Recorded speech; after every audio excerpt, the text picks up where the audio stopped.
Kenapa ya bisa ada benjolan pada tumor dan kanker?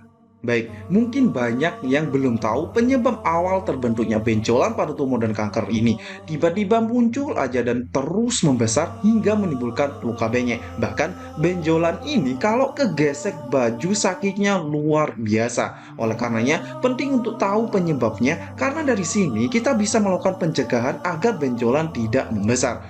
Berdasarkan penelitian yang berjudul The Inflammation Cancer yang dilakukan di Amerika Serikat, menjelaskan bahwa penyebab utama benjolan kanker ini adalah perubahan dalam lingkungan mikrokanker, di mana kanker memiliki kemampuan untuk merangsang pembentukan pembuluh darah baru yang biasa kita sebut dengan proses angiogenesis sel.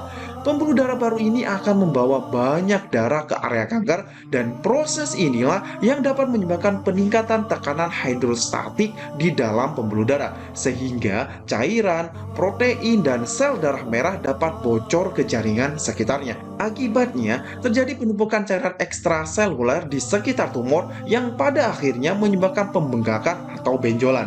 Selain itu, sel-sel dan jaringan kanker dapat memproduksi berbagai zat seperti sitokin yang memicu respon inflamasi dan memperparah pembengkakan atau benjolan pada kanker ini.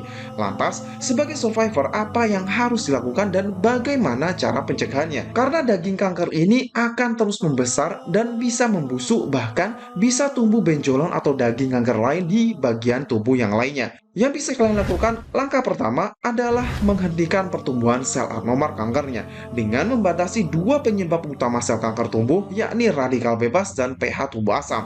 Contoh radikal bebas yang sering menerpa tubuh kita di zaman modern ini, contohnya adalah radiasi ozon, asap rokok, asap kendaraan, polusi udara, bahan kimia yang tidak sengaja masuk ke dalam tubuh, pengawet makanan dan minuman, dan lain sebagainya. Sedangkan untuk menjaga tubuh tetap kondisi basah atau tidak asam, ubahlah makanan Anda. Stop konsumsi daging merah, stop konsumsi gula, makanan berminyak, makanan tinggi garam, gorengan, tepung-tepungan, minuman kemasan, fast food, dan lain sebagainya. Makanan-makanan inilah pemicu pH tubuh menjadi asam yang menyebabkan sel kanker berkembang besar.